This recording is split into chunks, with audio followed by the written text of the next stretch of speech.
Nah, jadi jika kawan-kawan menonton video saya sebelumnya ya, jadi ini televisi balik lagi kawan-kawan.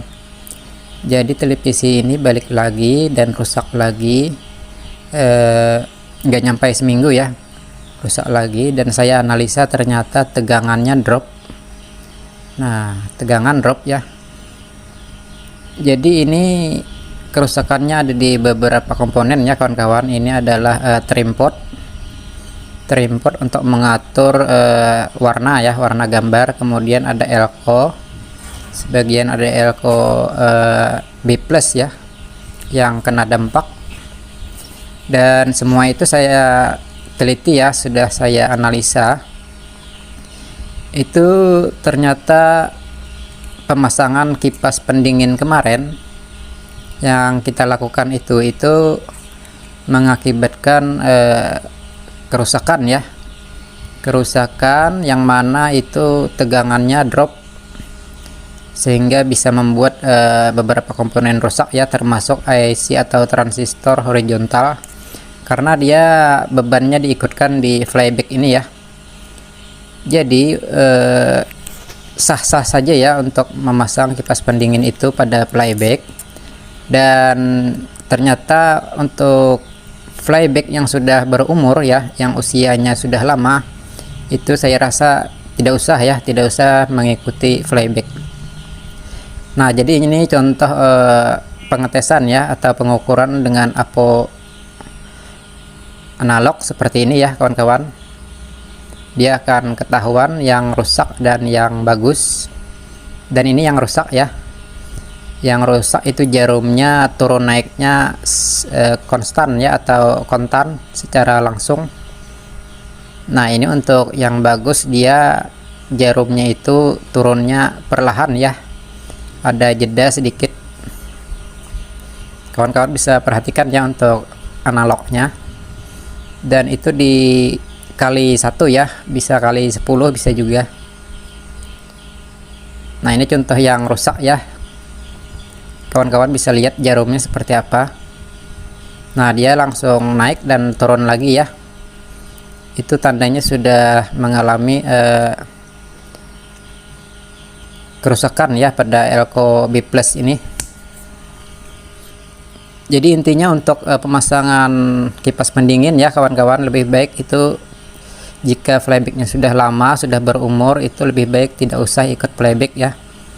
Dan caranya bisa saja dengan menambahkan satu adaptor ya, yang dilangsung dengan kabel colokan listrik, tetapi dimodif, ditaruh di dalam mesin TP ini ya. Jadi seperti ini kawan-kawan analisanya, saya rasa.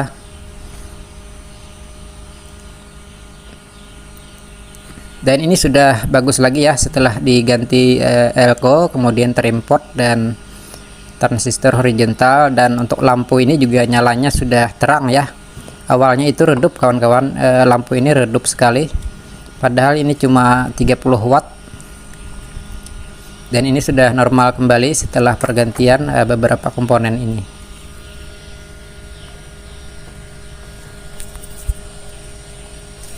Jadi untuk lampu tinggal dipasang di bagian elko besar ya kawan-kawan, elko besar yang 450 volt itu.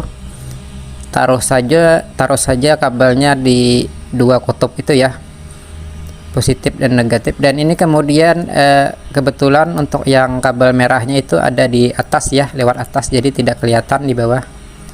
Yang penting di 2 kutub itu taruh saja kabelnya.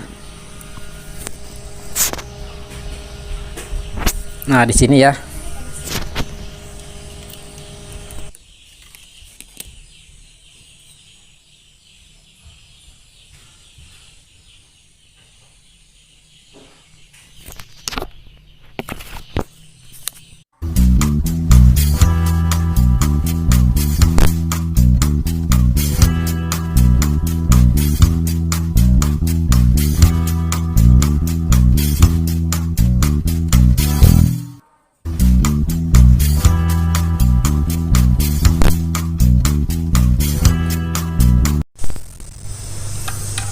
Nah, di sini kita akan membuktikan ya, apakah tabung ini sudah benar-benar rusak atau tidak.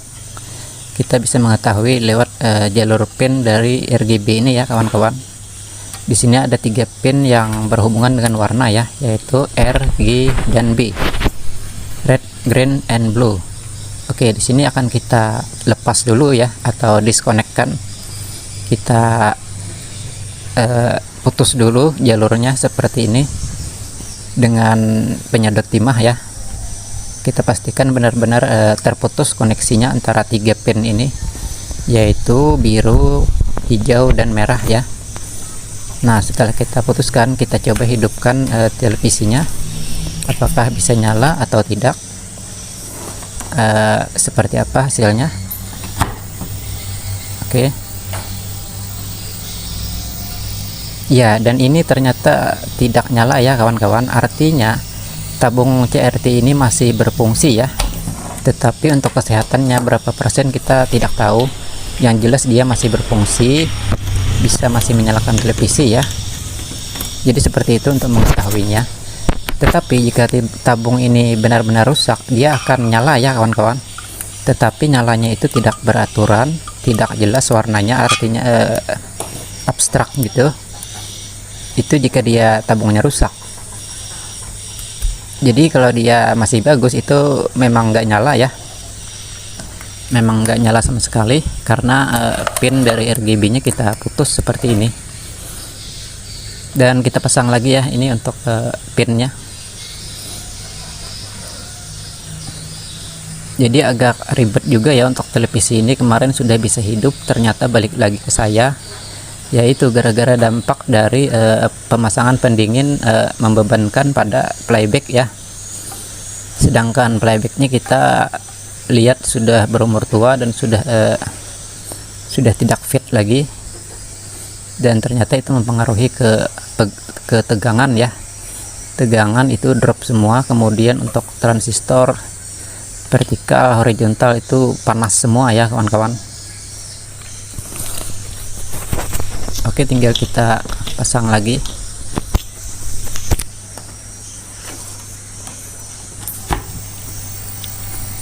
Kita coba hidupkan lagi ya.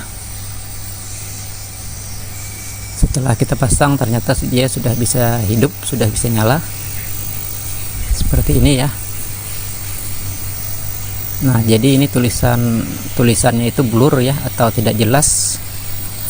Ini akan kita perbaiki lagi di mananya. Kita akan perbaiki lagi lebih lanjut. Ini untuk berhubungan pada warna seperti ini. Ada beberapa faktor ya kawan-kawan, ada beberapa faktor. Langsung saja kita cek bagian yang berhubungan tersebut. Jadi kadang-kadang ini simple ya, kadang-kadang ini simple untuk memperbaikinya. Kita tes dulu pada jalur di tetap ya, di bagian DRGB.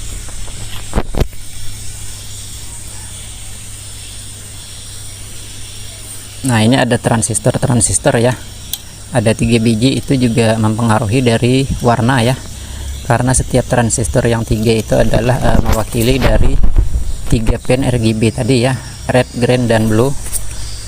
Itu jika kelebihan tegangan atau kurang atau tidak ada sama sekali, itu warna akan abstrak ya, atau random.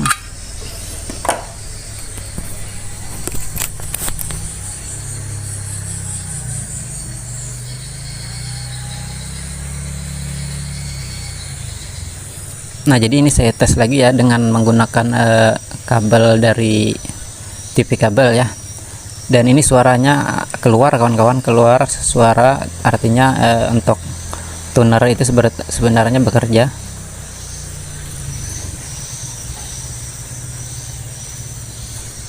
Jadi tunernya bekerja ya untuk sinyalnya. Dan kawan-kawan bisa perhatikan ya, ini banyak pin. Di sini ada yang namanya MT ya, atau disebut mode. Di situ ada jalur mode RGB ini ya, menuju ke papan mesinnya. Nah, di sini ada mode, ada video, ada RGB. Kita coba eksekusi yang pada kabel mode ini ya. Nah, yang paling ujung ya, kita tinggal urut kabelnya yang mana. Dan ini tadi sudah saya cek ya, dia nyambung dari RGB ini ke papannya. Nah setelah itu kita bisa coba putuskan ya, kita coba diskonekkan kabel ini. Caranya mudah saja, tidak perlu disedot dengan timah ya, kita cukup dengan memutus jalurnya saja.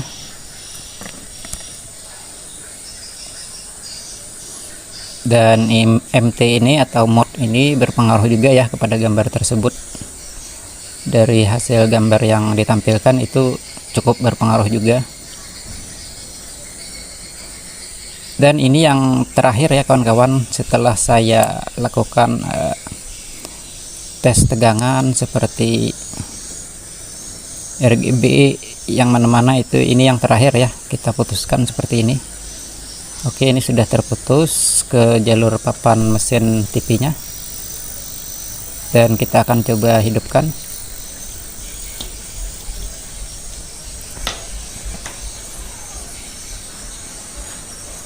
Nah kawan-kawan, ternyata ini sudah normal ya, tulisannya sudah putih, tinggal kita setting saja bagian screen atau fokusnya, dan setting juga di bagian modenya ya, seperti ini. Dan aslinya ini tabungnya sudah mulai bermasalah ya kawan-kawan, sebenarnya tabungnya sudah mulai bermasalah, tetapi masih bisa menampilkan ya, makanya warnanya agak seperti ini. Nah ini sudah normal ya kawan-kawan. Oke, jadi seperti itu ya kawan-kawan caranya untuk ngetes dari TV tabung ataupun perbaikan dari warnanya seperti itu. Bagian MT-nya tadi diputus atau disconnect, tetapi itu untuk step yang terakhir ya, kita putuskan itu untuk step terakhir setelah kita cek. Dan seperti biasa ya, ini setiap kali saya servisan itu saya kasih nilai tambah ya, nilai tambah untuk pelanggan. Ini kita ambil jumper kabel ke 5 volt ya, 5 volt dari pinnya toner.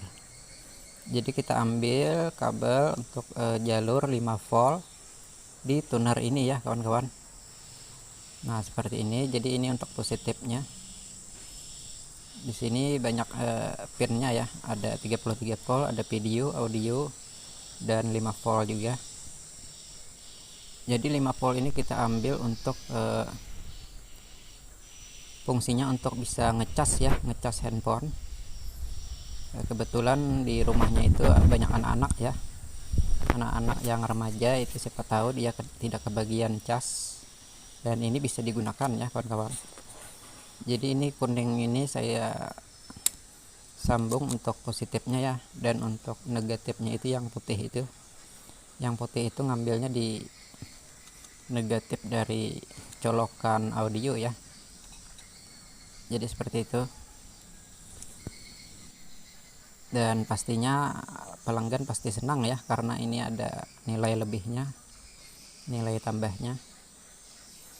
Dan kadang-kadang dia tidak bisa ngecas ya kawan-kawan, tidak bisa ngisi. Kita bisa tambahkan modul ya, modul charger seperti ini. Jadi kabelnya itu masuknya di sini dulu, positif negatifnya, kemudian keluarnya lewat pin sebelahnya ya. Jadi untuk inputnya di sini positif negatif, dan ini keluarannya ya, yang ke handphonenya. Ini keluarannya positif negatifnya ya. Dan ini ada dua grup ya, yang satu grup ini untuk baterai ya, baterai 18650 itu, dan yang grup satunya untuk handphone.